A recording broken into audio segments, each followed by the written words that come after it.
we're suited to ATS. So in Northern Ireland, Rob touched on there, the Sherbet Sandstone is like the most prolific sort of resource that we have identified. So within Belfast, and the Lagan Valley is one of those such resources of the Sherbet Sandstone. So in the picture on the left here, the yellow shows the bedrock here of the Sherbet Sandstone that exists within Belfast. And Queen's actually have 3 test wells drilled on campus that are drilled into this formation and are available for testing. And the test site is here, the wee white box. So it's quite central to the city location. And this is where I'll be running all my testing. The bottom is a sectional view here of the Sherbet Sandstone. So you can sort of see this light paley pink colour here is the Sherbet Sandstone, which in the Belfast area is actually up to 300 metres thick. So it's pretty deep, but it sits pretty shallow at like 30 or 40 metres depth in the Belfast area. So Belfast in general, the whole city area is very suitable for aquathermal energy storage technology. We don't actually have any aquathermal energy storage systems in use. But there's 2 systems that like sort of are half and half of one. So the 3 blue dots here, 1, 2, and 3, that's the 3 test wells that I have access to. A and B here are 2 wells that were drilled for the School of Biological Sciences. Conor Lydon from White Young Green was actually the hydrologist in this project, and he's chairing the next session. So they're drilled into the Sherbet Sandstone here. You can see it, this paley colour. Cold water is taken out of one of the wells. It's actually used to cool 14 lab rooms at night, and then it's re-injected. So a thermal plume of warm water as part of that heat exchange is injected into the Sherbet Sandstone. And what aquathermal energy storage looks at then is reusing this thermal plume of warm water at a separate time. So say during the winter when this warm water could be used to heat a building, then you reverse this cycle and you retake the warm water out of the other well and use it to heat a building and put the cold water back down here. So you seasonally meet the demands of a building.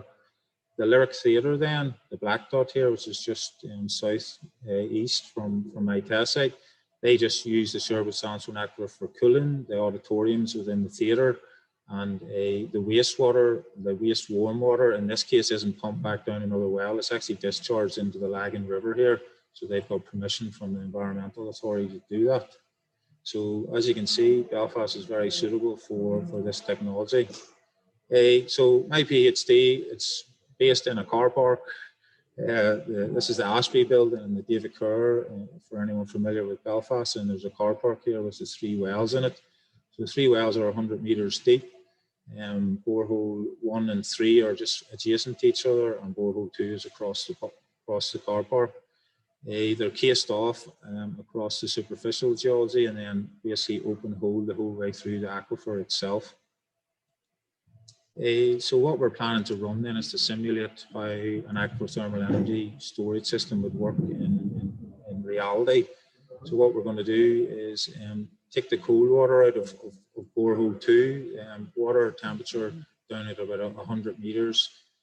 Year round can be between 12 and 15 degrees, 15 being at the higher end, but that's sort of because we're in an urban environment, so the ground tends to be a bit warmer there.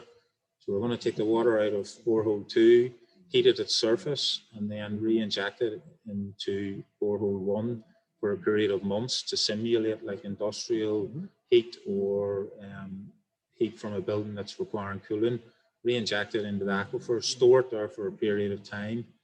Keep an eye on the volumes and temperatures we've pumped, and then reverse the cycle whereby we take it back out again and then measure what's our ability to take, like what percentage like recovery can we get from the aquifer. So that'll be run over probably 6 months or so, those testing early next year. We may vary the temperatures that we re-inject to try and get a profile for how much efficiency you can get for different temperatures of water that you store in the aquifer. We're going to be monitoring this with fiber optics. We've got thanks to the BGS, we've managed to get a distributed temperature sensing fiber system. So that's going to be monitoring the thermal plumes as we re-inject them.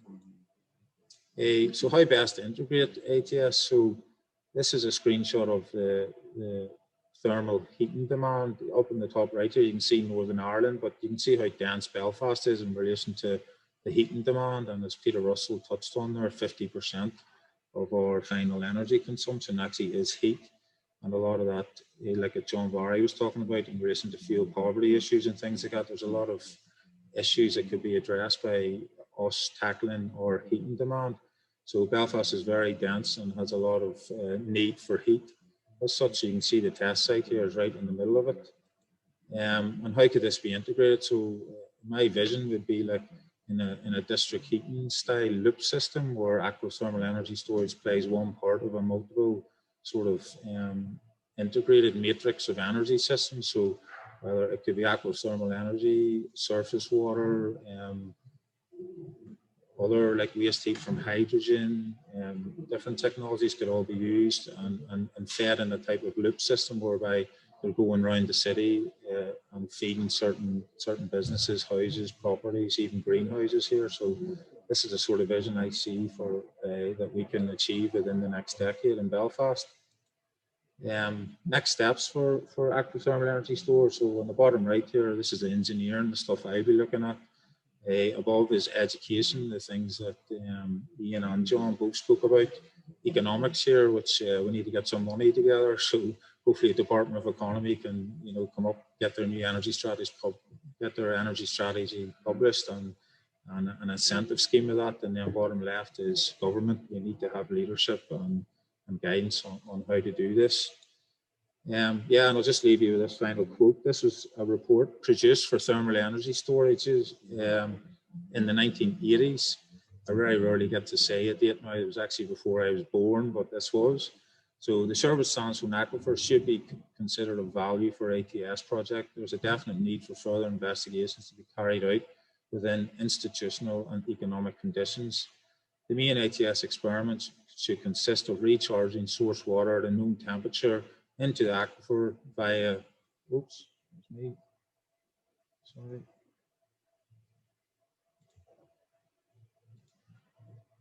via central borehole for a fixed period and abstracting the water following a period of storage. So that's exactly what I'm going to do in the project.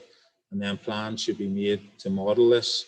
And this is the key thing. It is necessary that the legal and institutional framework relating to this be investigated at an early stage to allow for future research and development. So it's key that engineering, research, legal, it's all going to play its part. So I'm hopeful that this conference can start to kickstart this process. So thanks very much, and apologies for the technical glitches there, but I survived.